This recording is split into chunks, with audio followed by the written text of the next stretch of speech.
Hello students, कैसे हो आप लोग। आई होप सब बढ़िया होंगे और देख रहे होंगे, हमारे चैनल को फॉलो कर रहे होंगे।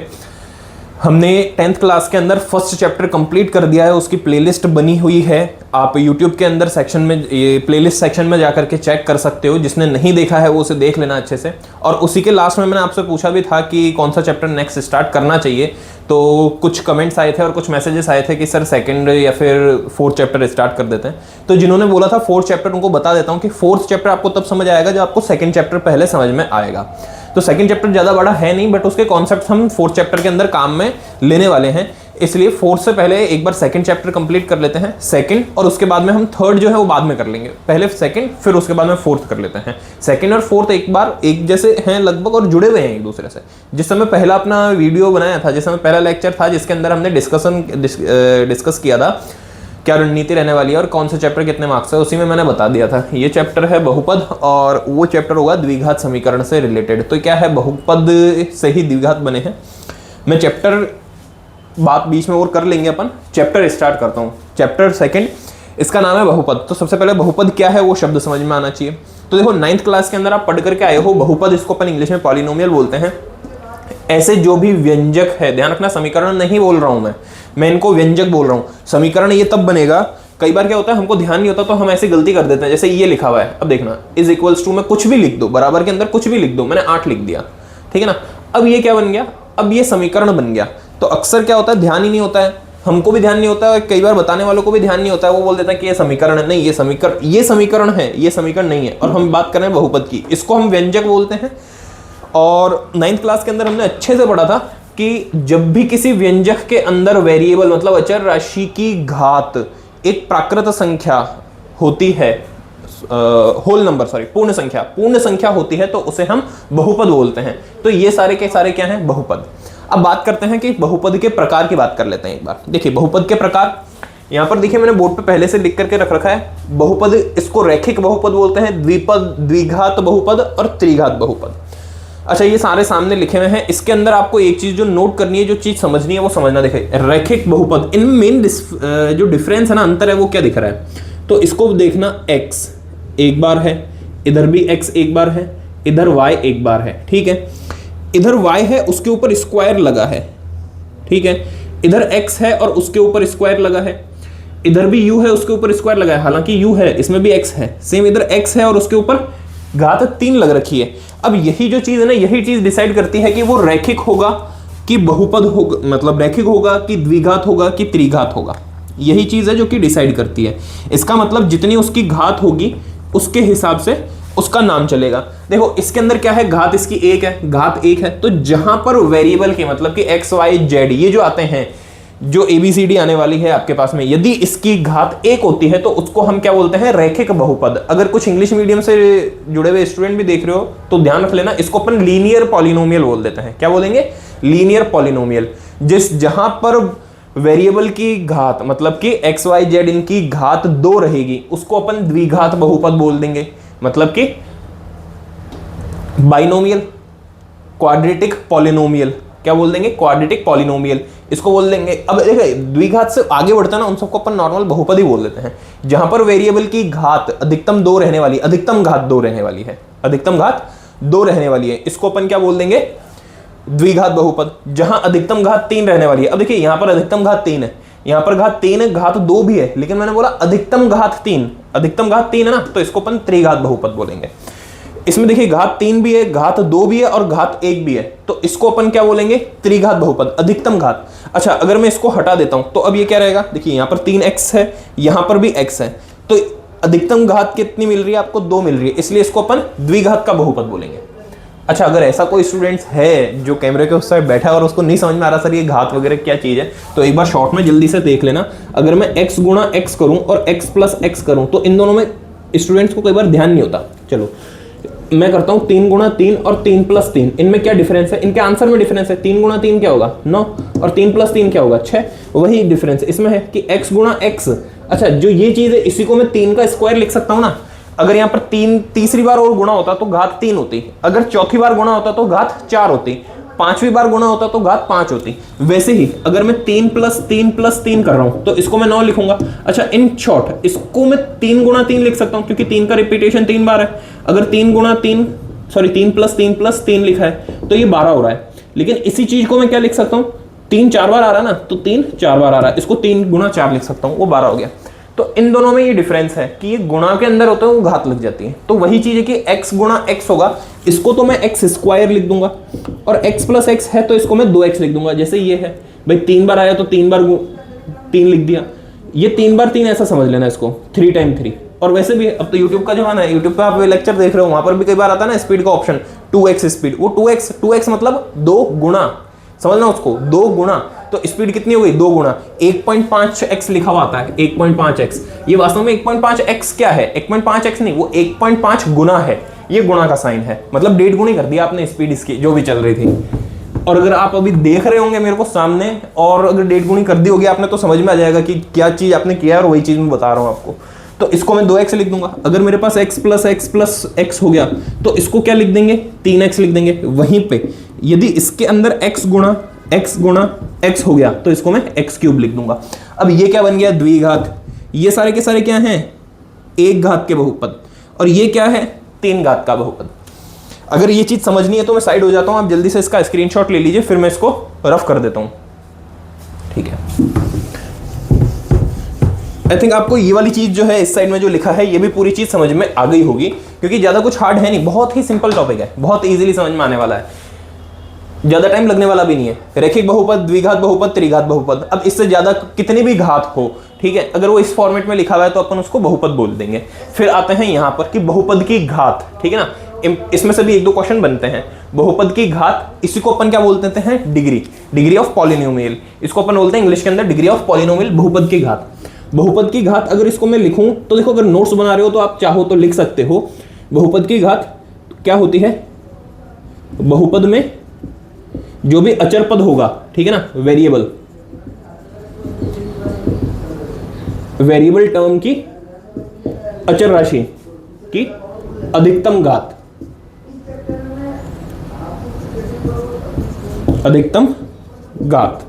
ठीक है, इसको क्या बोलते हैं, बहुपद की घात बोल देते हैं, degree of polynomial.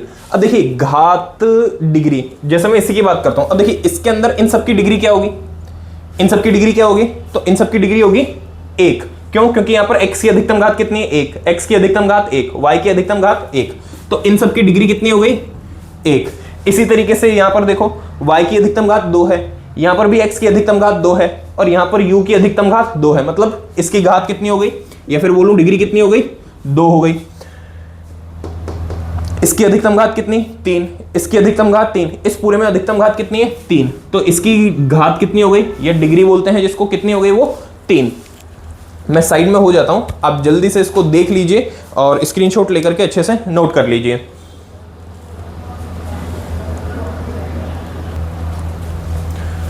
So students, पहले जो था वो आपने सब लिख लिया होगा कि बहुपद की घात क्या है और बहुपद कितने प्रकार के, किस तरह से हम उसको डिफाइन कर रहे हैं, वो पूरी चीज लिख ली होगी। अगला टॉपिक है बहुपद के शून्यक। अब देखिए शून्यक का मतलब अपन इसको इंग्लिश में बोल देते हैं जीरोज, आगे अपन पढ़ेंगे तब इसको अपन बोल देंगे रूट्स, और इसको अपन इसका हल भी बोलते हैं, ठीक है ना, बहुपद का हल। तो ये शून्यक का क्या, शून्यक का अर्थ क्या है, तो एक एग्जाम्पल मैंने यहाँ पर लिख रखा है, इससे मैं आपको एक्सप्लेन करूंगा। पहले देखिए, जैसे मैंने अभी आगे कुछ एग्जाम्पल जो आपको बताए थे, आप मान लीजिए क्वेश्चन अपना मतलब बहुपद अपना इस तरीके से है 2x - 3, तो हम क्या करते हैं, यहां पर x का कुछ ऐसा मान रखना, क्या करना, x का कोई ऐसा मान रखना कि इसका जो उत्तर आए वो क्या हो जाए, शून्य हो जाए, ठीक है, बात समझ में आई। क्वेश्चन ऐसा नहीं होगा, क्वेश्चन हमेशा आपके पास व्यंजक के रूप में होगा। क्वेश्चन कैसा होगा, व्यंजक के रूप में होगा।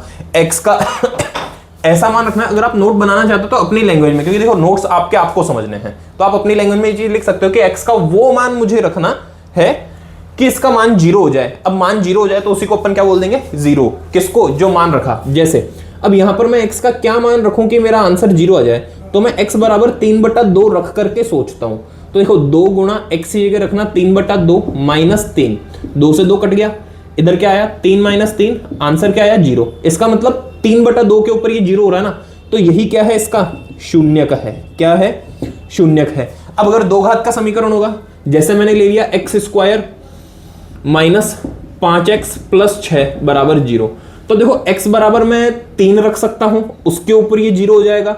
x बराबर 2 रख सकता हूं, उसके ऊपर 0 हो जाएगा। रफ करके देख लेना, x बराबर 3 रख के देखिए, तो 3 का स्क्वायर माइनस 5 गुणा 3 प्लस 6 बराबर 0।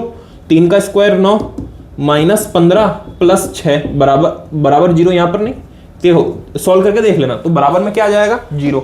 और इसी तरह से 2 पे भी सॉल्व कर लेना, तो इसके शून्यक कितने हो गए 1 2।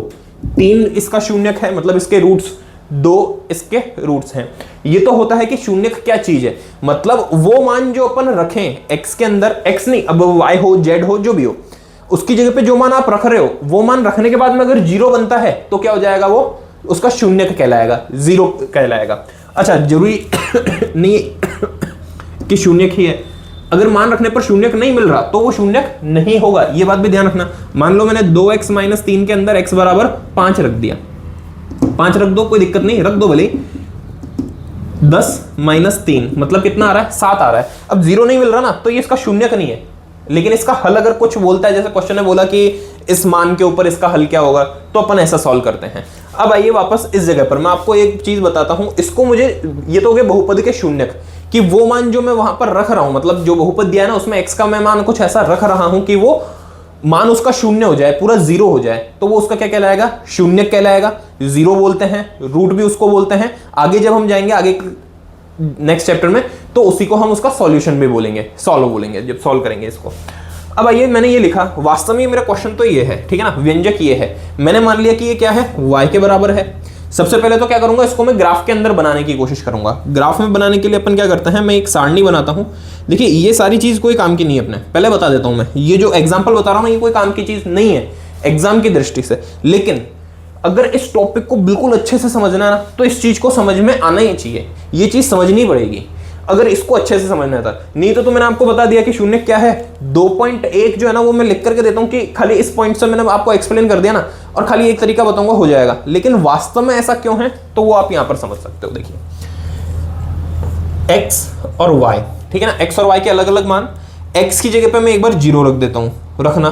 देखिए x की जगह पे मैंने अपने मन से 0 रख दिया, x की जगह 0 रखना, तो x 0 तो ये पूरा 0 हो गया, y कितना मिला 3 मिला, ठीक है। अब अपने मन से y की जगह पे 0 रख देना, अपने मन से y की जगह पे मैंने 0 रख दिया, 0 रख दिया तो क्या होएगा, देखो 2x प्लस 3 बराबर 0, 3 उधर जाएगा, ये हो गया -3, और ये 2 जो इसके साथ गुणा में है वो बटे में आ जाएगा, तो x बराबर क्या मिला -3/2। अब अगर आप ध्यान से देखो और 8th क्लास के कॉन्सेप्ट आपको ध्यान है कि ग्राफ के अंदर बिंदु कैसे निर्देशांक बनाते हैं, तो पहला बिंदु आपको मिला 0,3, दूसरा बिंदु मिला -3/2,0, ठीक है। अब यहाँ पर जो चीज काम की नहीं है वो मैं मिटा देता हूँ, देखो इसको मैं मिटा देता हूँ, ये भी मैंने आपको समझाया था, स्क्रीनशॉट ले लिया होगा आपने, इसको मिटा देता हूँ।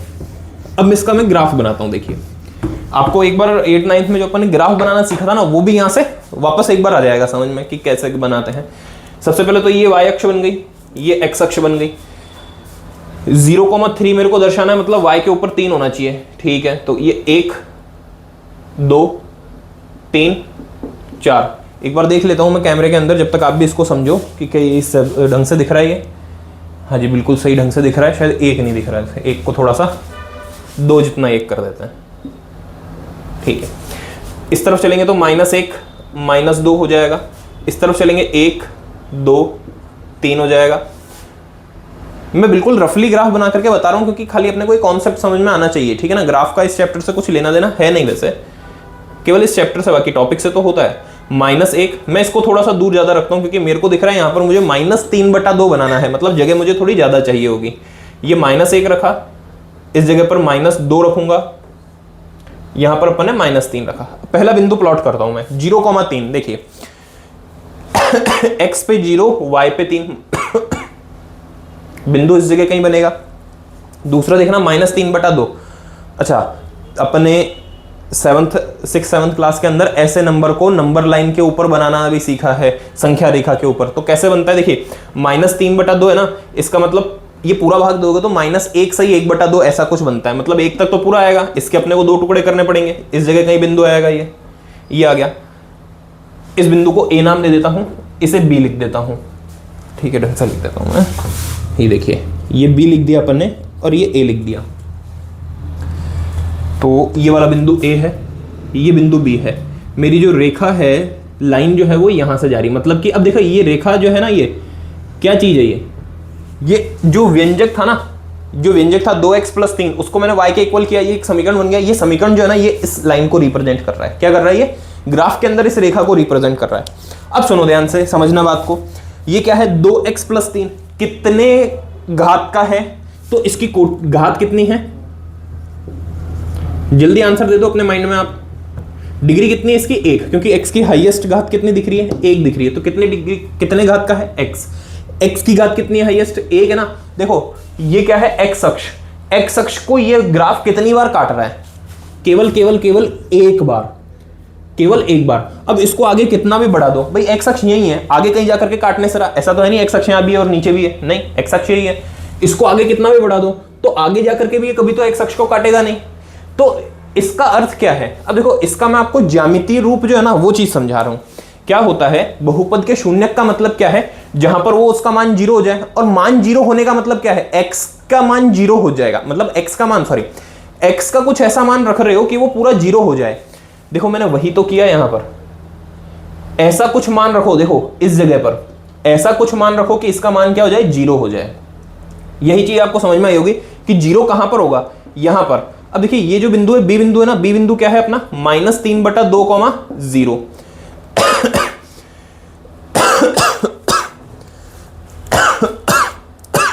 देखिए -3/2, 0 ऐसा कुछ मान रखना है। x का कुछ ऐसा मान रखना। ये देखिए x का मान मैंने क्या रखा? -3/2, x की रखा -3/2, ताकि इस पूरे का मान क्या हो गया? जो y के बराबर है, और वो क्या हो गया? 0।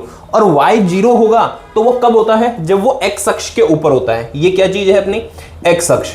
अब आपको एक चीज और समझ में आएगी, अगर कोई भी वक्र है जो कि इसे 2 बार काट रहा है, इसका मतलब डेफिनेटली वो कितने घात का होगा? वो 2 घात का होगा, तभी वो इसको 2 बार काट पाएगा x अक्ष को। अगर x अक्ष को वो 3 बार कट करता है, मतलब 3 बार प्रतिच्छेद करता है, तो डेफिनेटली वो कितने घात का होगा? 3 घात का होगा। बात समझ में आ रही होगी, क्योंकि देखिए यहां पर अब मान लीजिए मैंने अपने मन से एक अलग वक्र बना रहा हूं और इसी के अंदर बना रहा हूं। कोई वक्र है मेरा जो कि इस तरीके से बना है, ठीक है ना। अब अपने को और कुछ नहीं करना कि ये भाई वक्र आपको भी कैसे पता चला। तो जब अपने बनाया, अब इसको तो अपन बना नहीं पाएंगे, अभी अपन को खाली इतना सीखना है कि इसका अर्थ क्या है, ठीक है ना। ज्यादा डीप में भी नहीं जाना कि ये सर कैसे बन गया, मैंने अपने मन से ले लिया। अब देखिए एक बार इस जगह पे बिंदु क्या आ रहा है? 1,0, 1,0, और ये वाला बिंदु क्या आ रहा है? 3,0।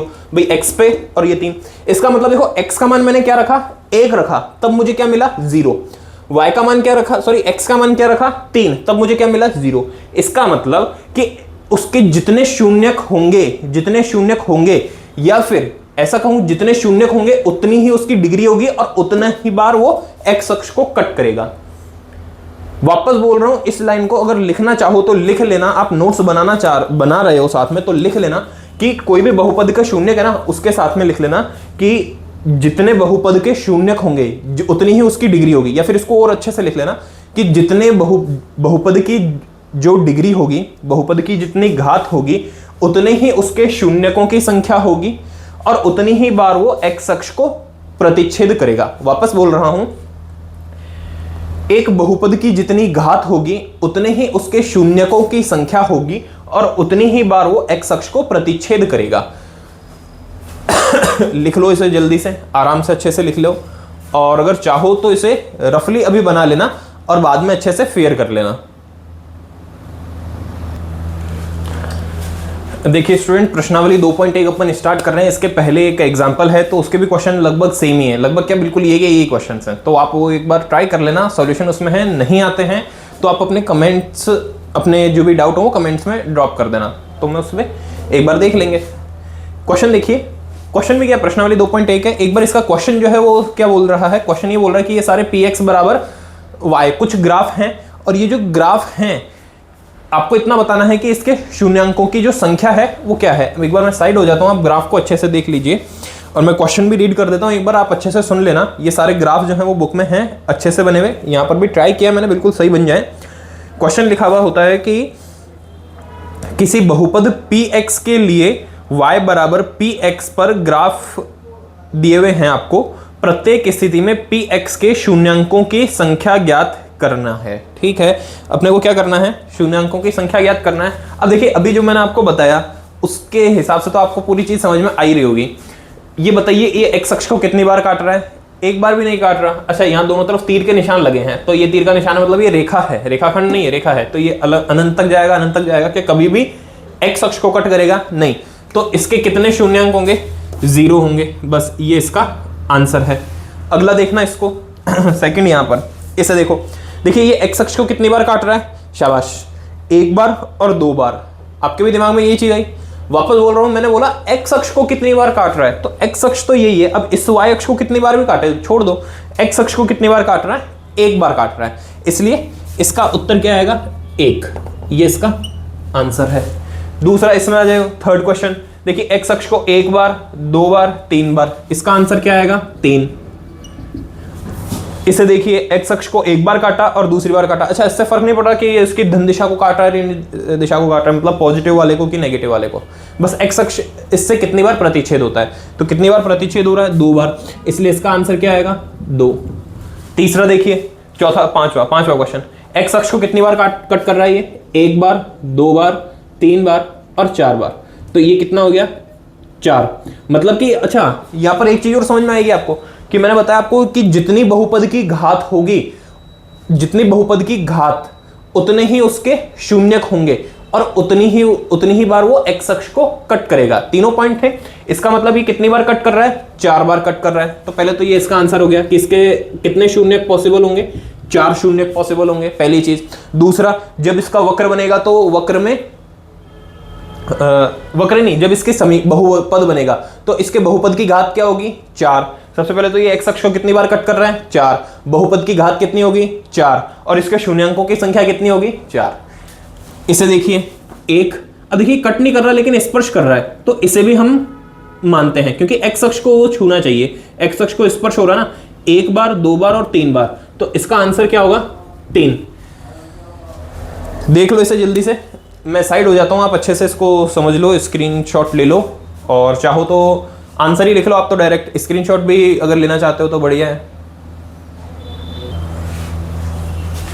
देखिए स्टूडेंट्स, अब 2.1 अपनी कंप्लीट हो चुकी है, 2.2 शुरू करने वाले हैं, लेकिन उसके पहले कॉन्सेप्ट जो है वो बहुत बढ़िया है, बहुपद के शून्यांकों व गुणांकों में संबंध। अब ये क्या चीज होती है, तो इसके लिए देखो मैं तुमको पहले 8th और 9th के 2-3 कॉन्सेप्ट भी बताऊंगा, फिर उसके बाद में अपन 10th क्लास के अंदर आएंगे। मतलब 8 का कॉन्सेप्ट एक बार बताऊंगा, 8 का एक फॉर्मूला बताऊंगा, फिर 9th का बताऊंगा, कुछ अगर अपने वहाँ का यूज आया तो, और फिर उसके बाद में 10th क्लास की अपन बात करेंगे कि अपने को अब इसको इस तरह से सॉल्व करना है। और जब ये बात समझ में आ जाएगी ना, तो अब देखना आपकी इसके क्वेश्चन और चौथा चैप्टर जो है ना, वो भी आपके लिए बहुत ज़्यादा ईजी होने वाला है, आराम से समझ में आएगा। और बहुत सारे स्टूडेंट ऐसे भी होंगे जिनको ये चीज़ हार्ड लगेगी, और पक्की बात है कि बहुत सारे स्टूडेंट्स होंगे जिनको हार्ड लगेगी। अगर किसी को ये चीज़ हार्ड लगती है तो उनके लिए पहले मैं एक चीज़ बता देता हूँ, कितनी प्यारी बात है कि डरना नहीं किसी के भी पैरों की नाप से, आखिर में पुण्य जीत ही जाता है पाप से। गीता में कृष्ण ने अर्जुन से बस यही कहा, पहली लड़ाई जीतनी है अपने आप से। तो आपको पहली लड़ाई जो ना वो अपने आप से जीतनी है। इसका मतलब अगर कॉन्सेप्ट सुन करके, देख करके, या फिर कितनी हार्ड चीज है ऐसा सोच लोगे ना, तो नहीं कर पाओगे। आपको देखना कि कितना ही हार्ड है, मैं कर लूंगा, बस तभी आप इसे कर पाओगे। इसलिए पहली लड़ाई अपने डर पर जीतनी है। जो आपको मैथ्स से डर लगता है ना, उससे जीतनी है पहली लड़ाई आपको। जब आपने उससे जीत पा ली ना, तो आप मान लो कि आप ये सारी चीज आराम से सीख जाओगे। अब देखना कैसे बहुपद जो है ना, मैंने इसके अंदर केवल टॉपिक लिखा है, वरना मैं पहले पूरा बोर्ड पे लिखने वाला था, उसके बाद में आपको एक्सप्लेन कर देता तो अपना टाइम भी बचता। लेकिन कोई बात नहीं, टाइम 5-10 मिनट अगर एक्स्ट्रा लग रहे हैं तो लगने दो, बात पूरी समझ में आनी चाहिए। देखो बहुपद के शून्यांकों का संबंध ज्ञात करना ना, तो यहां पर सबसे पहले द्विघात का जो बहुपद होता है ना, वो लेते हैं। तो द्विघात के बहुपद को जो लिखने का जनरल रूप होता है, ठीक है ना, वो कैसा होता है, माना द्विघात बहुपद। इसको लिखने का जो जनरल फॉर्म होता है ना, वो होता है ax² plus bx plus c। अब ये a क्या है, b क्या है, c क्या है, तो a कुछ भी गुणांक हो सकता है, कुछ भी नंबर होगा, b कुछ भी हो सकता है, c कुछ भी हो सकता है। फॉर एग्जाम्पल मैं बताता हूं आपको, मैंने लिख दिया 2x² - 3x + 4। अब देखिए ये क्या है, ये a है, ये क्या है, b है, गलत। b की जगह पे कौन है, 3 नहीं है, -3 है। यहां पर देखो प्लस लिखा हुआ है ना, लेकिन यहां माइनस आ रहा है। अब वो माइनस क्यों आ रहा है, क्योंकि b की जगह पे -3 है, इसलिए ध्यान रखना। पहली लड़ाई जीतनी है अपने आप से, मत सोचना कि ज्यादा हार्ड है, यही सोचना कि ये इजी है, हम कर लेंगे, डेफिनेटली तुम लोग कर पाओगे। चौथा मतलब ये 4 जो है वो क्या चीज है, ये c का मान है। ये इस तरीके से ABC चलते हैं। अच्छा ये क्या चीज है, बराबर 0 भी नहीं, केवल इतना। अब इसके अंदर a b और c क्या है, तो a इधर कुछ भी नहीं है ना, मतलब इसका गुणांक 1 है, क्योंकि 1 किसी भी संख्या में गुणा होगा वही रहेगा। तो इस जगह पर क्या है, 1, a बराबर 1, b बराबर कितना है 1, और c बराबर कितना है 1। अब वापस समझना, यहां पर क्या है, प्लस है, दोनों तरफ प्लस है, इसलिए 1 नहीं है। अगर किसी ने मेरे को वहां पर बैठे हुए कैमरे के उस साइड अगर किसी ने सोच लिया हाँ सर सही है, तो वो ध्यान रखना ये मिस्टेक थी। और अगर किसी को पकड़ में आ गई तो वेरी गुड कि यहां पर सर 1 क्यों लिख दिया, -1 आना चाहिए था। सेम यहां पर भी 1 क्यों लिख दिया, -1 आना चाहिए था। और मैं आपको कई बार बोलता हूं कि पहले गलत करते हैं फिर सही करते हैं, वो इसीलिए क्योंकि अगर मैंने अभी ये गलती कर दी और अभी समझा भी दिया, बहुत सारे लोगों ने पकड़ लिया होगा, और कुछ स्टूडेंट जिनको पकड़ में नहीं आया कि सही है, उनको अब चीज समझ में आ जाएगी कि सर ये मिस्टेक की थी। अब एग्जाम में नहीं करोगे तुम लोग ये मिस्टेक, क्योंकि गलती आदमी एक बार ही करता है। वापस बोल रहा हूं, गलती आदमी एक बार ही करता है, इंसान एक बार ही करता है। हाँ 2-2 बार 3 बार बार बार फिर वो इंसान नहीं है। देखो ये तो अपने पास द्विघात का जो एक सामान्य सा रूप होता है। इसमें एक चीज मैं यहाँ पर एक छोटी मतलब थोड़ी सी जगह छोड़ देता हूँ, आगे कंटिन्यू करता हूँ। ये जो फॉर्मेट है ना, ये फॉर्मेट क्या कहीं पर आपने देखा है क्या? अगर देखा है तो याद करना, हमने 8th क्लास के अंदर एक फॉर्मूला पढ़ा था। फॉर्मूला था x प्लस a गुणा x प्लस b, ठीक है ना। 8th क्लास के अंदर बहुपद वाला चैप्टर एक होता था, फैक्टराइजेशन गुणनखंड करके एक चैप्टर था, उसके अंदर 4 फॉर्मूले थे, x plus a whole square, x plus b whole square, ये वाले फॉर्मूले थे। x plus a whole square, x plus b whole square, X square minus Y square, या फिर a square minus b square, वही चीज थी कि a square minus b square, कुछ भी लिखा हुआ था शायद, जो भी था। एक मिनट, ये क्या लिख दिया, x प्लस a नहीं, x माइनस a, इसको भी फिर y कर लो, ज़्यादा सही रहेगा। x plus Y square, x minus Y square, X square minus Y square, या फिर ये। और एक फॉर्मूला होता था जो मुझे ध्यान है कि इस फॉर्मूले के बिना अपन काम कर लेते थे। इस फॉर्मूले में जो मैंने वहां पर लिखा, इस फॉर्मूले के बिना काम कर लेते थे, क्योंकि मोस्टली स्कूल्स के अंदर मुझे ध्यान है कि ये फॉर्मूला नहीं लिखवाते थे, मतलब करवाते नहीं थे सॉल्व, क्योंकि बिना इसके काम होता था। अब देखना इस फॉर्मूले का यूज कैसा है और कितना बढ़िया फॉर्मूला है, आगे तक काम में आने वाली चीज है। जिसने भी मुझसे पढ़ा होगा उसको ध्यान होगा कि हाँ मैंने ये करवाया ही था पहले। देखिए एक्स प्लस ए एक्स प्लस बी, अगर इसका फॉर्मूला इस तरीके का होता है कि एक्स स्क्वायर प्लस ए प्लस बी गुणा एक्स प्लस ए बी। अब ये क्या बला है, तो ध्यान से देखो, क्या ये वाली फॉर्मेट दिख रहा है क्या? ध्यान से देखो, एक्स स्क्वायर, फिर अगला वाला एक्स की टर्म है, लास्ट वाला कांस्टेंट है। अब देखो यहाँ पर a और b क्या होता है, तो a और b कोई कांस्टेंट टर्म होती है, उनका गुणा भी कांस्टेंट आएगा, मतलब कि अचर कोई निश्चित राशि, ये आ गया। b के साथ x के साथ में कुछ गुणा में है, तो x के साथ में b नहीं, क्या है गुणा में, a प्लस b है। अब देखना इसको मैं अपने हिसाब से अरेंज कर देता हूं, अपने हिसाब से अरेंज कर देता हूं। ये a जो है ना, इसको मैं a ना लेकर के x माइनस एल्फा लिख देता हूं, मतलब a की जगह पे माइनस एल्फा लिख दिया, प्लस नहीं गुणा, b की जगह पे माइनस बीटा लिख दिया। तो फॉर्मूला कैसे चेंज होगा भाई, ये सेम रहेगा। अब देखो यहां पर क्या आएगा, a प्लस बी आता है ना, तो a की जगह माइनस अल्फा है, b की जगह पे माइनस बीटा है। ये अल्फा का साइन है, ये बीटा का साइन है। अगर पहली बार देख रहे हो तो समझ लेना, सीखना अल्फा और बीटा। तो यहां पर क्या आएगा, माइनस अल्फा माइनस बीटा, उसमें से मैं माइनस को ले लूंगा कॉमन बाहर, इसलिए आगे माइनस अल्फा प्लस बीटा, और इधर क्या जाएगा x, ठीक है। और इधर गुणा करूंगा तो देखो माइनस अल्फा गुणा माइनस बीटा, माइनस से माइनस हो गया कैंसिल, और इधर आ गया अल्फा बीटा। अब देखो फिर बोल रहा हूं वापस, पहली लड़ाई जीतनी है अपने आप से। अगर नहीं समझ में आ रहा है तो 2 बार 3 बार देखना, लेकिन इसको समझना। और फिर भी लास्ट के अंदर एक चीज बताऊंगा तुमको कि वो और अच्छे से समझ में आ जाएगी। मैं साफ बोल दूंगा कि अगर आपको नहीं समझ में आ रही ना ये चीज, तो इसके बाद में अभी इसका सॉल्यूशन जब लिखूंगा ना कि क्या संबंध है, वो 2 लाइन लिखनी है, वो 2 लाइन याद कर लेना, ठीक है ना। लेकिन डरना मत, बस ऐसा नहीं कि पढ़ने छोड़ दें, नहीं, ये सारी चीज कोशिश करना, आराम से समझ में आएगी। नहीं समझ में आती है, लास्ट की 2 लाइन लिखूंगा, याद कर लेना, सिंपल है। ये सब हो गया। अब इसकी तुलना करनी है मेरे को इससे, ठीक है ना। इन दोनों की क्या करूंगा, तुलना।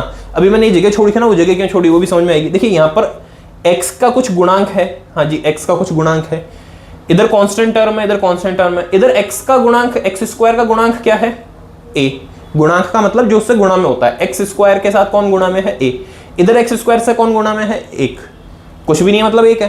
तो एक काम करता हूं, पहले इधर 1 बना लेता हूं और इस 1 बनाने के लिए मैं क्या करूंगा, इस पूरे के अंदर a का भाग दे देता हूं। तो देखो a का भाग इसमें दूंगा तो a से a कट गया, x स्क्वायर रह गया, bx इसमें a का भाग दूंगा तो ये हो गया b बटा a x, और c में भाग दूंगा तो ये हो गया c बटा a। ये है इसका व्यापक रूप, ठीक है। अब इसकी तुलना में किससे करूंगा, इससे करूंगा, क्योंकि देखो हमने 9th क्लास के अंदर गुणनखंड करना सीखा है, और जब भी हमारे पास में द्विघात का समीकरण आता था ना तब हम करते थे उसका गुणनखंड। अभी इसके क्वेश्चंस आएंगे आगे तब बताऊंगा कि हम इसका गुणनखंड भी करते थे। जो अपना चौथा चैप्टर ना उसके अंदर हमको इसके गुणनखंड करने पड़ेंगे, तब आपको ये वाला रूप मिलेगा। अब यहां पर अब इसकी तुलना करना, इसको दो समीकरण नंबर 1, इसको दो समीकरण नंबर 2।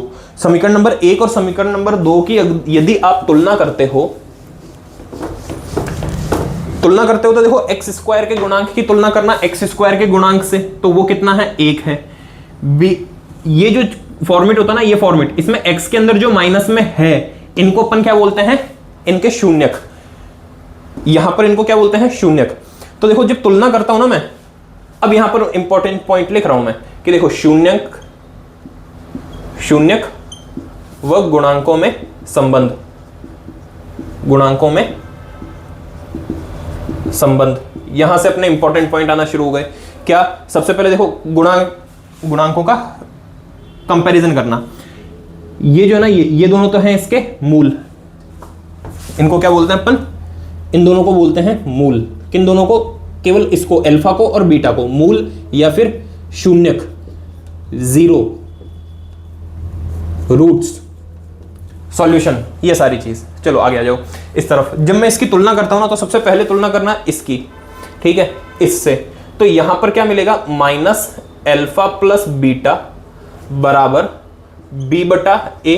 अच्छा, इस माइनस को अगर मैं यहां पर ट्रांसफर कर दूं तो क्या हो जाएगा, ये हो जाएगा आपके पास अल्फा प्लस बीटा बराबर माइनस b बटा a। ये तो हुआ एक फॉर्मूला। और इसी चीज को अपन किस तरह से लिखते हैं, देखो अल्फा प्लस बीटा, अल्फा और बीटा क्या है, इसके शून्यक है। क्या है, इसके शून्यक। तो अपन क्या कर रहे हैं, शून्यकों का योग,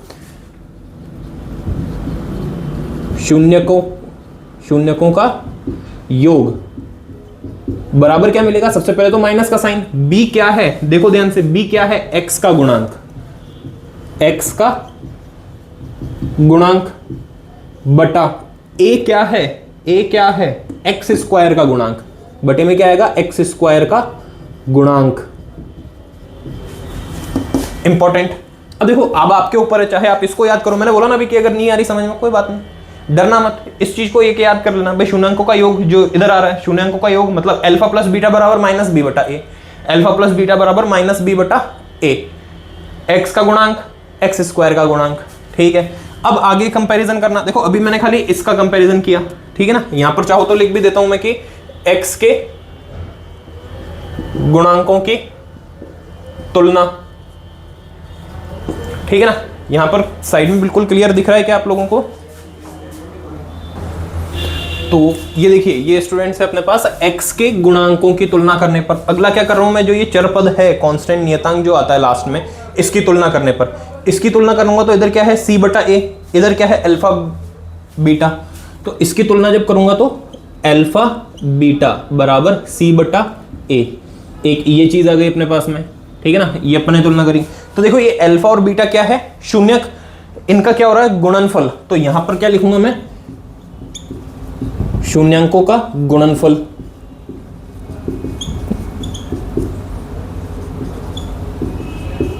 बराबर c क्या है, सबसे अंत में आने वाला नियतांक, नियतांक क्या, अचर पद, इसको बोल देंगे अपन अचर पद, c बटा जिसके मान चेंज नहीं होता है, अचर पद बटा a जो क्या है, एक्स स्क्वायर का गुणांक, एक्स स्क्वायर का गुणांक। एक ये भी इंपॉर्टेंट। अब देखो, अब आपके ऊपर है, चाहे तो आप मतलब दोनों सेम ही चीज है, अल्फा प्लस बीटा बराबर माइनस बी बटा ए हो जाएगा, मतलब शून्यंकों का योग बराबर माइनस एक्स का गुणांक बटा एक्स स्क्वायर का गुणांक। मैं साइड में हो जाता हूं और बोलता हूं, देखिए ध्यान से, पहले पढ़ा अपन ने शून्यांकों का योग। शून्यांकों का योग क्या है? शून्यांकों का योग बराबर माइनस एक्स का गुणांक बटा एक्स स्क्वायर का गुणांक। शून्यांकों का गुणनफल क्या है? अचर पद बटा एक्स स्क्वायर का गुणांक। अब देखिए इसके क्वेश्चन को समझना जरूरी है, क्योंकि ये सारी चीज थोड़ी आई है अपने पास में। एग्जाम के अंदर ये कोई नहीं पूछेगा, ये सारी चीज कोई नहीं पूछने वाला एग्जाम के अंदर। एग्जाम में आपने मतलब टेस्ट में जब आपके पास में क्वेश्चन आएंगे ना, तो सीधा ये आएगा कि क्या करना, शून्यांकों के गुणनफल, शून्यांकों और उसके गुणांकों में संबंध सिद्ध कीजिए या स्पष्ट कीजिए। एक तो ये क्वेश्चन बनता है। एक आता है कि आपको ये चीज दे देंगे, ये निकालना है, ये चीज दे देंगे और ये निकालना है। अब देखिए मैं आपके सामने, ये चीज अपने काम की नहीं थी, मतलब कि अपने बुक में नहीं है, लेकिन फिर भी मैंने 8th क्लास से और 9th क्लास से आपको पूरी चीज कनेक्ट करके बताई है ये सारी चीज। अब इसी के साथ में अगर आपको दे दे कि अगर अल्फा प्लस बीटा, मतलब अल्फा बीटा क्या है? शून्यक है। शून्यक दे दिया और गुणांक पूछ लेगा। हो सकता है गुणांक दे दिया और शून्यक पूछ ले, कुछ भी हो सकता है। गुणांक देने के लिए वो क्या करेगा? समीकरण दे देगा, सॉरी व्यंजक दे देगा। अगर आपसे बहुपद निर्माण की वो बोल दे, तो बहुपद अब अपना किस तरह से बनेगा ये देख लीजिए। ये है बहुपद, इस तरह से बनेगा आपका बहुपद। बहुपद कहां से बनेगा? यहां से। ये भी इंपॉर्टेंट, इसको भी ध्यान में रख लेना कि अगर आपको अल्फा और बीटा दिए हैं, अल्फा बीटा मतलब शून्यक दिए हैं, शून्यक दिए हैं तो x square minus alpha plus beta x plus alpha beta. अब इसके जल्दी से हम एक दो क्वेश्चन कर लेते हैं इजीली, ताकि अभी जो अपन ने पढ़ा है वो आपको दिमाग में आ जाए। फिर इसके बाद में क्या करना, आप खुद एक दो एग्जाम्पल ट्राई करना और देखते हैं उसके बाद में अगर क्लास ज्यादा लंबी नहीं होगी तो हम क्वेश्चंस भी कर लेंगे।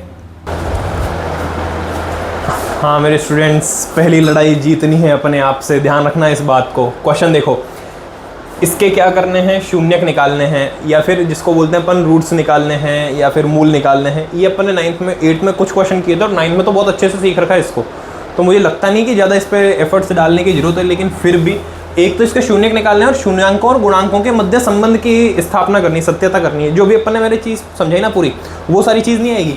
ऐसे क्वेश्चन आएंगे और इनको अपने को सॉल्व करना है। फिर एग्जाम्पल 3 जो है वो भी सेम है, तो मैंने वो भी लिख दिया। फिर इसके बाद में अगला जो है ना वो अपोजिट क्वेश्चन है, लिखेंगे जब मैं आपको बताऊंगा। चलो क्वेश्चन देखते हैं। X square plus 7x plus 10, इसको सॉल्व करने के लिए अपने को ध्यान है कि अपने 9th के अंदर कॉन्सेप्ट सीख रखा होगा कि x square plus 7x plus 10। अच्छा ऐसा भी क्यों होता है? आपको हमेशा ये बताया होगा कि इस जगह पर जो होता है ना, इसका गुणांक और इसको गुणा करके, मतलब कि 2 नंबर मुझे गुणा करने हैं, 2 नंबर गुणा करने हैं कि मुझे मिल जाए। देखिए इन दोनों को तो गुणा करना है, इन दोनों को मैं गुणा करूंगा, वो मुझे गुणा करने पर मिलना चाहिए। 10 गुणा 1, 10 एकम 10, वो मिलना चाहिए यहाँ पर। और ये जो है ये जोड़ने पर मिलना चाहिए। ऐसे कौन सी 2 संख्याएं हैं जिनको गुणा करूं तो 10 आ जाए और जिनको गुणा करूं तो 7 आ जाए? सोचो, 10 को तोड़ना शुरू करो। 10 को कैसे तोड़ते हैं? 10 एकम 10, 10 और 1 से 7 मिलेगा नहीं। 5 दूनी 10, 5 दूनी 10, 5 प्लस 2 7। वेरी गुड, हो गया। मतलब 5 दूनी 10, 5 प्लस 2 7। अब इसको ब्रेक कर देना इसी तरह से, तो ये क्या बनेगा? X square plus 5x। ध्यान रखना हमेशा जो बड़ा वाला होता है ना उसको पहले लिखना, ताकि क्या साइन लगाने में दिक्कत नहीं आएगी। 5x plus 2x plus 10। अब देखो क्वेश्चन अपना सही है, अगर अपन वो कैसे पता चलता है, जो अपन सॉल्यूशन करना है वो सही कैसे पता चलता है? अगर मैं इसको वापस जोड़ दूंगा तो वो ऊपर वाली चीज़ मिल जानी चाहिए। देखो X square as it is आ जाएगा, 5 प्लस 2 7x आ जाएगा और 10 एज इट इज आ जाएगा। बिल्कुल सही है। अब क्या करो, देखो x इसके पास भी है, x इसके पास भी है। जब दोनों के पास है तो धक्का दो, बाहर काटो, कॉमन ले लो, मतलब कि धक्का दो बाहर निकाल दो। तो x बाहर आ गया धक्का दे करके, इधर क्या बच गया? खाली x प्लस इधर क्या बच गया? 5। आई थिंक शायद आवाज़ पूरी नहीं आ रही होगी, अभी फ़ैन चल रहा था इसलिए। क्या होता है कई बार चलते हुए क्लास के बीच में फ़ैन ऑन कर देते हैं और फिर भूल जाते हैं। गर्मी का टाइम है तो गर्मी लगती है, लेकिन कोई बात नहीं, थोड़ी सी देर और रह लेंगे गर्मी में, लेकिन आवाज़ वॉइस जो है वो पूरी क्लियर आनी चाहिए। देखिए x दोनों में से कॉमन आ गया, x इधर क्या बचेगा आपके पास? 5। फिर इसमें से देखिए 2 और इधर कितना है? 10। ये 10 क्या होता है? 5 गुणा 2, तो वापस इसमें से क्या होगा? 2 कॉमन आ जाएगा। 2 कॉमन आ गया तो ये हो गया x केवल, और इस जगह पर बच गया 5। अब देखिए हो सकता है पहले फैन की वजह से आपको आवाज़ पूरी ना आई हो, तो मैं एक बार वापस जल्दी से रिपीट कर देता हूँ कि मैंने क्या बोला था। देखिए मैंने बोला था आपको x square plus 7x plus 10 है, मुझे इन 2 को गुणा करना है। अब इधर इसका गुणांक क्या है? कुछ भी नहीं, मतलब 1 है, तो 1 और 10 को गुणा करना है। 1 और 10 को गुणा करना है, वो तो मिलना चाहिए 2 ऐसे नंबर जिसको गुणा करूं और 10 मिल जाए। बीच में क्या है? 7, तो ये हो गया अपने पास में 7। मतलब 2 ऐसे संख्या जिनको जोड़ूं तो 7 मिले, 2 ऐसी संख्या जिनको गुणा करूं तो 10 मिले। तो पहले मैंने 10 और 1 पे सोचा, 10 एकम 10 नहीं बना। अगला मैंने 5 दूनी पे सोच लिया, 5 दूनी 10, 5 + 2 7 बन गया, अपना काम हो गया। देखिए तो मैंने 5 + 2 में इसको तोड़ दिया। अब क्या करो, धक्का देकर के बाहर काट दो जो कॉमन है, तो दोनों में x कॉमन था, धक्का दिया बाहर काट दिया, मतलब कि कॉमन ले लिया। x + 5, इसमें से 2 को कॉमन ले लिया। अगले स्टेप में क्या होगा, इधर भी x + 5 है, इधर भी x + 5 है, वापस कॉमन आ जाएगा x + 5, इधर क्या बचा x, इधर क्या बचा +2। अब देखिए इसको मुझे शून्यक निकालने हैं, 2 शून्यक निकालना है, मतलब कि उसका उत्तर क्या जाए, x का वो मान मुझे रखना है कि मुझे 0 मिल जाए। और देखना ध्यान से, ये पूरा इसके साथ में गुणा में है। अब एक बात बताना आप लोग, मैंने एक संख्या को दूसरी संख्या से गुणा किया और मुझे 0 मिल जाए, ये कब पॉसिबल है भाई? या तो ये वाली संख्या खुद 0 हो, या फिर ये वाली संख्या 0 हो। भाई यहां पर कुछ भी हो, लेकिन वो 0 से गुणा के 0 हो जाएगी, या फिर ये 0 नहीं है तो ये 0 हो। ये कुछ भी संख्या हो सकती है, लेकिन ये 0 हो, मतलब कि दोनों में से कोई एक संख्या 0 होगी, तभी आपको गुणा करने पर 0 मिलेगा, राइट। वही कॉन्सेप्ट यहां पर काम में आता है कि इसका मतलब क्या होगा कि या तो ये वाली चीज 0 होगी अथवा ये वाली चीज 0 होगी। तो इसके शून्यक क्या होंगे, देखिए इसके शून्यक क्या होंगे, शून्यक होंगे या तो x + 5 = 0 या फिर x + 2 = 0। पूरी लैंग्वेज अच्छे से देख लेना, इसी तरीके से करना होता है। तो यहां से 5 को उधर ले जाना, x बराबर क्या मिलेगा -5, यहां से 2 को उधर ले जाना, x बराबर क्या मिलेगा -2। ये लीजिए कितने घात का है, 2 घात का, आपको इसके 2 शून्यक मिल गए। इसका मतलब अब चाहे अपन लिख दें यहां पर अल्फा बराबर -5 और बीटा बराबर कितना हो गया -2, क्योंकि अपन शून्यकों को क्या बोलते हैं, अल्फा बीटा बोलते हैं, इसलिए मैंने इसको अल्फा बीटा लिख दिया। आगे ये इस तरफ करता हूं इसको। देखिए ये तो हो गए, अपने को शून्यक निकालने थे, शून्यक निकाल दिए। अब इसके बाद में शून्यांकों और गुणांकों के मध्य संबंध की सत्यता की जांच करनी है। तो अपने को पता है कि क्या अल्फा प्लस बीटा बराबर क्या पढ़ा था अपन ने, माइनस बी बटा ए। मान रखो सारे, अल्फा प्लस बीटा मतलब कि ये -5 प्लस -2 बराबर माइनस बी बटा ए। माइनस बी बटा ए मतलब कि -7 बटा ए। ए की जगह पे कौन, x² का गुणांक, और वो क्या है 1। ये 1 आ गया, जोड़ना इसको, -5 और -2 ये हो गए -7 बराबर -7। ये हो गए अपने शून्यांक और गुणांकों के मध्य पहला संबंध जो कि सत्य था। दूसरा क्या था, अल्फा बीटा बराबर c बटा ए। तो देखो अल्फा कौन -5, बीटा कौन -2 बराबर c की जगह पे कौन था, 10 था अपने पास में, c की जगह पे 10 और a की जगह पे कौन 1। ये लीजिए ये आया 1। अब ध्यान से देखो, माइनस से माइनस तो कैंसिल हो गया, ये क्या आ गया 10 बराबर 10। ये चीज अपने को प्रूफ करनी थी, मतलब कि सत्यता की जांच करनी थी। ये हो गया सत्यता की जांच। एक साथ पूरा देख लेना, स्क्रीनशॉट लास्ट में ले लेना, मैं ये क्वेश्चन भी करवा देता हूं। अच्छा देखो, अब इन क्वेश्चन में, इस क्वेश्चन में डिफरेंस क्या है, यहां पर x वाली टर्म थी, x वाला पद था, यहां पर तो है ही नहीं। 2 तरीके सॉल्व करने के, या तो इसको मान लो भाई जब है ही नहीं x का टर्म तो क्यों नहीं है भाई, हो सकता है उसका गुणांक क्या हो, 0 हो सकता है ना, क्योंकि यहां पर b बराबर क्या है 0। ध्यान रखना भाई, हो सकता है x² है, -3 भी है, लेकिन बीच में x आना चाहिए था और नहीं है। क्यों नहीं है, क्योंकि उसका गुणांक क्या है 0 होगा तभी नहीं है। तो ये तो हो गए अपने पास में a b c के मान। भाई यहां से अपने पास में a बराबर क्या आ जाएगा 1, b बराबर क्या 0, c बराबर क्या -3, जो अपन ने इसमें, अच्छा इसमें किया नहीं, लेकिन ये यहां पर मैंने मान रखे हैं इसलिए आपको समझ में आ जाएगा। ये तो हो गए a b c के मान।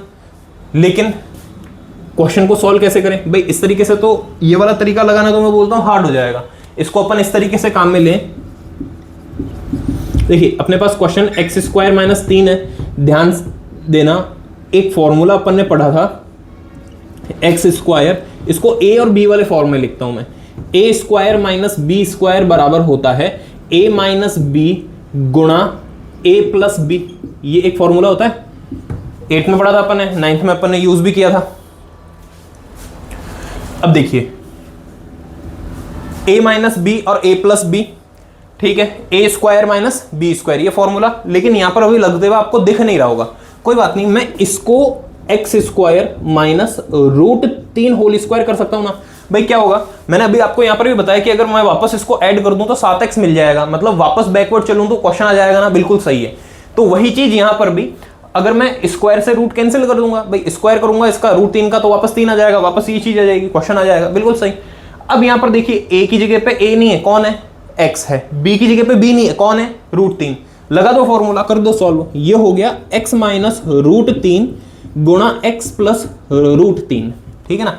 अब देखो क्या ये बन गया, क्या, हाँ ये बन गया। दो संख्याएं हैं, दो गुणा के अंदर है और मुझे निकालना है शून्यक। तो शून्यक का मतलब क्या कि शून्य हो जाना चाहिए मान, इसका मतलब इन दोनों को गुणा कर रहा हूं और क्या मिल रहा है, शून्य मिल रहा है। वापस ये कहानी कि शून्यक कब होगा, जब या तो ये जीरो हो अथवा ये जीरो हो, बस ये चीज लिखनी है।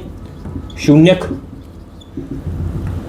शून्यक के मान क्या, x माइनस रूट 3 बराबर 0 या x प्लस रूट 3 बराबर 0।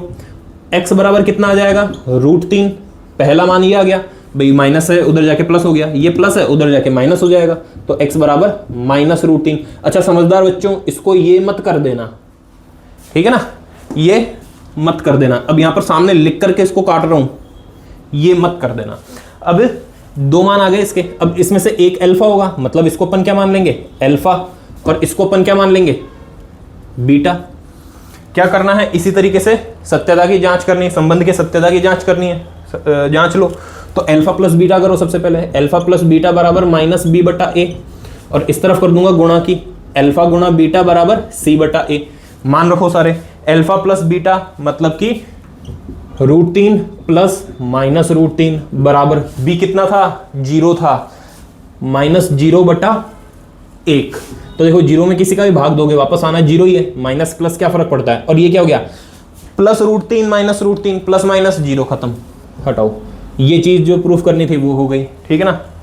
अल्फा गुणा बीटा ले लो, इसका मतलब रूट 3 गुणा माइनस रूट 3 बराबर सी बटा ए। सी कौन है, माइनस 3, ए, माइनस 3 बटा ए की जगह पे 1 गुणा करो, तो देखो ये माइनस तो बाहर ले लेना, रूट 3 गुणा रूट 3, रूट 3 का स्क्वायर हो गया एक तरह से, माइनस एज इट इज बाहर रहेगा, तो ये हो गया 3 आया अपने पास में, माइनस 3 बराबर, इस तरफ भी क्या चल रहा था, माइनस 3। यही जांच करनी थी कि दोनों बराबर होने चाहिए, और अपने पास में दोनों बराबर हैं। वापस बोल रहा हूं, पहली लड़ाई जीतनी है अपने आप से, अपने डर से। अगर मैथ्स को देख करके डर लग रहा है तो सबसे पहले तुमको उस डर को भूलना पड़ेगा, उस डर को भूल जाना और ये सारी चीज समझ लेना। देखो मैंने अभी एक क्वेश्चन किया, सेम पैटर्न पे दूसरा क्वेश्चन आया, खाली इसने क्या किया, ये चीज कैंसिल कर दी, मतलब बीच में वाली चीज हटा दी। अब ज्यादा वो क्या कर सकता है, क्वेश्चन एग्जामिनर क्या करेगा, भाई इनको आगे पीछे कर देगा, मतलब इनको शफल कर देगा, भाई 7x को आगे लिख दिया, x स्क्वायर को पीछे लिख दिया, कोई बात नहीं हम जमा लेंगे, हमको तो जमाना आता है। और क्या होगा, अब ये चीज दे देगा, मतलब कि अल्फा और बीटा दे देगा, ये वाली चीज दे देगा और ये चीज पूछ लेगा। इससे हार्ड कोई क्वेश्चन नहीं बनने वाला इस एक्सरसाइज में, इस चैप्टर में। तो अब देखिए, अब अगर मैं ज्यादा करवाऊंगा तो पक्की बात है कि डर लगने लगेगा, तो डरना मत, प्रैक्टिस करते रहना। 2 एग्जांपल मैंने करवा दिए हैं। आपका होमवर्क मैं आपको बता करके जा रहा हूं, आपका होमवर्क ये रहने वाला है कि आपको जो 2.2 प्रश्नावली के पहले वाले क्वेश्चन ना, पहला क्वेश्चन, उसके अंदर 6 या 7 जितने भी पार्ट हैं वो आप एक बार ट्राई करना।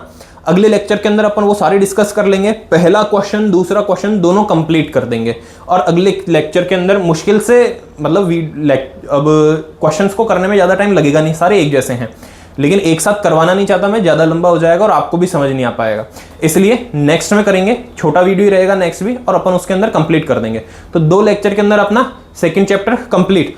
और बढ़िया चीज़ बताता हूँ, अगर एग्जाम टाइम में करना हो ना आपको, तो क्या करना, केवल अगला वाला चैप्टर देख लेना, मतलब अगला वाला जो वीडियो आएगा ना, केवल अगर वो देख लोगे तो काम हो जाएगा एग्जाम टाइम में। अभी तो देखो कॉन्सेप्ट समझाने के अंदर ये पूरा लग गया, अपना कॉन्सेप्ट समझाने के लिए ये लगा, अगले वाले में सारे क्वेश्चन हो जाएंगे। पहली एक्सरसाइज जो है इसकी 2.1 प्रश्नावली, उसके क्वेश्चन वैसे भी बहुत कम आते हैं, रेयरली आते हैं। क्वेश्चन जो है ज्यादातर अपने 2.2 से बनने हैं, और 2.2 आपको आ गई, इसका मतलब चौथी प्रश्नावली पूरी आपके लिए हलवा हो गया एकदम। इसलिए मैथ्स में डरने की बात है ही नहीं। अभी मैंने आपको ये भी बता दिया, देखो दूसरा और चौथा आपस में रिलेटेड है ना, इस तरीके से आगे चलेंगे तब बताऊंगा मैं कि कौन कौन से चैप्टर आपस में रिलेटेड है और कितने इजी चल रहे हैं।